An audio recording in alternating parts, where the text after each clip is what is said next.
কিরে জাক্কাস আলী, কি খবর তোর? শুনলাম তুই নাকি লন্ডন যাবি, তার জন্য ইংলিশ স্পোকিং করছস।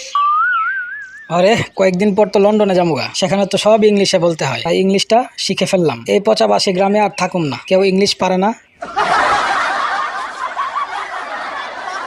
হাঁচানি, তা বন্ধু তুই কতটুকু ইংলিশ শিখলি রে? একটু ইংলিশে কথা বলে শোনা তো। আমি আবার যেখানে সেখানে ইংলিশে কথা বলে ইংলিশের মান কমাতে চাই না। আমি ডিরেক্ট লন্ডন গিয়ে লন্ডনের প্রেসিডেন্টের সাথে কথা বলবো রে। আরে বন্ধু, তোর ইংলিশটা যদি এখন থেকে প্র্যাকটিস করস তাহলে আরো ভালোভাবে কথা বলতে পারবি। প্লিজ একটু কথা বল ইংলিশে আমার সাথে। আচ্ছা, এত করে যখন বলছিস তাহলে শোন, this is very much 100% wrong correct. no.